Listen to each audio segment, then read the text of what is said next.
Chapter 33. More than once did Elizabeth, in her ramble within the park, unexpectedly meet Mr. Darcy. She felt all the perverseness of the mischance that should bring him where no one else was brought, and, to prevent its ever happening again, took care to inform him at first that it was a favorite haunt of hers. How it could occur a second time, therefore, was very odd.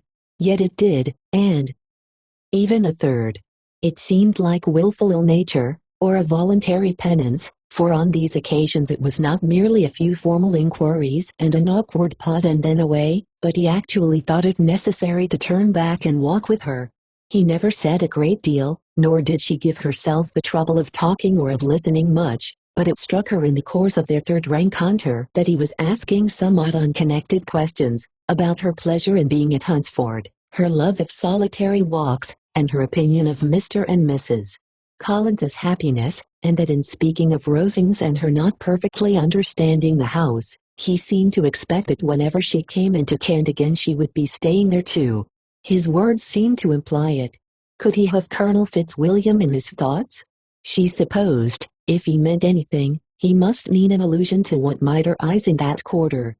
It distressed her a little, and she was quite glad to find herself at the gate in the Pales opposite the parsonage. She was engaged one day as she walked, in perusing Jane's last letter, and dwelling on some passages which proved that Jane had not written in spirits, when, instead of being again surprised by Mr. Darcy, she saw on looking up that Colonel Fitzwilliam was meeting her. Putting away the letter immediately and forcing a smile, she said, "I did not know before that you ever walked this way." "I have been making the tour of the park," he replied, "as I generally do every year, and intend to close it with a call at the parsonage." "Are you going much farther?" "No, I should have turned in a moment." And accordingly she did turn, and they walked towards the parsonage together. "Do you certainly leave Kent on Saturday?" said she. "Yes, if Darcy does not put it off again. But I am at his disposal. He arranges the business just as he pleases. And if not able to please himself in the arrangement, he has at least pleasure in the great power of choice. I do not know anybody who seems more to enjoy the power of doing what he likes than Mr. Darcy." "He likes to have his own way very well," replied Colonel Fitzwilliam. "But so we all do. It is only that he has better means of having it than many others, because he is rich, and many others are poor. I speak feelingly. A younger son, you know, must be inured to self-denial and dependence. In my opinion, the younger son of an earl can know very little of either. Now seriously, what have you ever known of self-denial and dependence? When have you been prevented by want of money from going wherever you chose, or procuring anything you had a fancy for? These are home questions, and perhaps I cannot say that I have experienced many hardships of that nature. But in matters of greater weight, I may suffer from want of money. Younger sons cannot marry where they like. Unless where they like women of fortune, which I think they very often do. Our habits of expense make us too dependent, and there are not many in my rank of life who can afford to marry without some attention to money. Is this, thought Elizabeth, meant for me? And she colored at the idea, but, recovering herself, said in a lively tone, "And pray, what is the usual price of an earl's younger son? Unless the elder brother is very sickly, I suppose you would not ask above £50,000. He answered her in the same style, and the subject dropped. To interrupt a silence which might make him fancy her affected with what had passed, she soon afterwards said, "I imagine your cousin brought you down with him chiefly for the sake of having someone at his disposal. I wonder he does not marry, to secure a lasting convenience of that kind. But, perhaps, his sister does as well for the present, and, as she is under his sole care, he may do what he likes with her."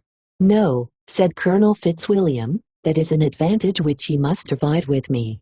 I am joined with him in the guardianship of Miss Darcy." "Are you indeed? And pray what sort of guardians do you make? Does your charge give you much trouble? Young ladies of her age are sometimes a little difficult to manage, and if she has the true Darcy spirit, she may like to have her own way." As she spoke she observed him looking at her earnestly, and the manner in which he immediately asked her why she supposed Miss Darcy likely to give them any uneasiness, convinced her that she had somehow or other got pretty near the truth. She directly replied, You need not be frightened. I never heard any harm of her, and I dare say she is one of the most tractable creatures in the world. She is a very great favorite with some ladies of my acquaintance, Mrs. Hurst and Miss Bingley. I think I have heard you say that you know them. I know them a little. Their brother is a pleasant gentlemanlike man. He is a great friend of Darcy's. Oh, yes, said Elizabeth drily, Mr. Darcy is uncommonly kind to Mr. Bingley, and takes a prodigious deal of care of him. Care of him? Yes, I really believe Darcy does take care of him in those points where he most wants care.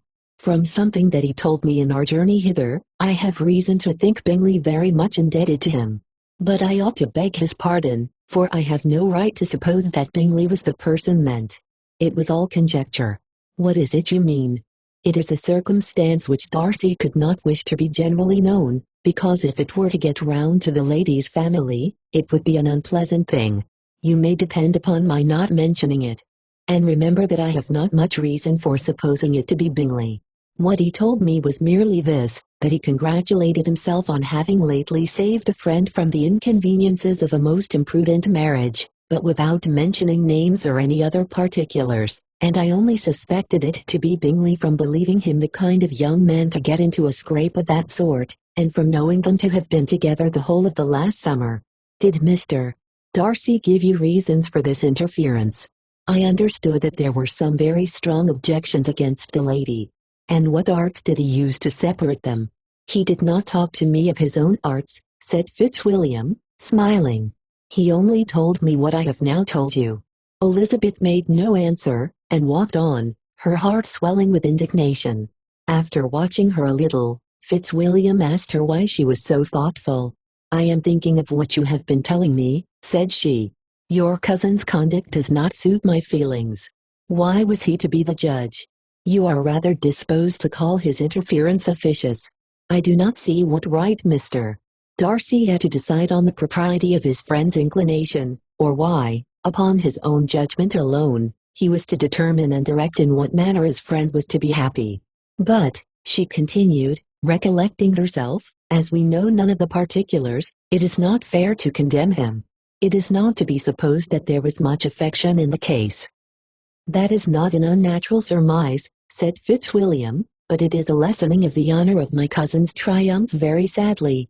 This was spoken jestingly, but it appeared to her so just a picture of Mr.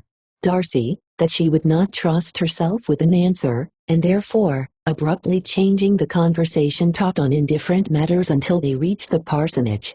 There, shut into her own room, as soon as their visitor left them, she could think without interruption of all that she had heard. It was not to be supposed that any other people could be meant than those with whom she was connected. There could not exist in the world two men over whom Mr. Darcy could have such boundless influence. That he had been concerned in the measures taken to separate Bingley and Jane she had never doubted, but she had always attributed to Miss Bingley the principal design and arrangement of them. If his own vanity, however, did not mislead him, he was the cause, his pride and caprice were the cause, of all that Jane had suffered, and still continued to suffer. He had ruined for a while every hope of happiness for the most affectionate, generous heart in the world, and no one could say how lasting an evil he might have inflicted.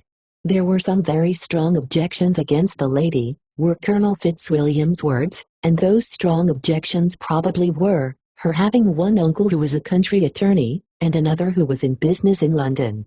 To Jane herself, she exclaimed, there could be no possibility of objection, all loveliness and goodness as she is, her understanding excellent, her mind improved, and her manners captivating.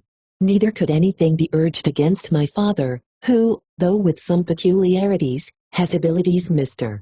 Darcy himself need not disdain, and respectability which he will probably never reach.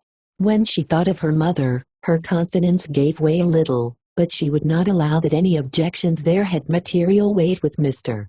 Darcy, whose pride, she was convinced, would receive a deeper wound from the want of importance in his friends' connections, than from their want of sense, and she was quite decided, at last, that he had been partly governed by this worst kind of pride, and partly by the wish of retaining Mr. Bingley for his sister. The agitation and tears which the subject occasioned, brought on a headache, and it grew so much worse towards the evening, that, added to her unwillingness to see Mr. Darcy, it determined her not to attend her cousins to Rosings, where they were engaged to drink tea. Mrs. Collins, seeing that she was really unwell, did not press her to go, and as much as possible prevented her husband from pressing her, but Mr. Collins could not conceal his apprehension of Lady Catherine's being rather displeased by her staying at home. Like and subscribe for more.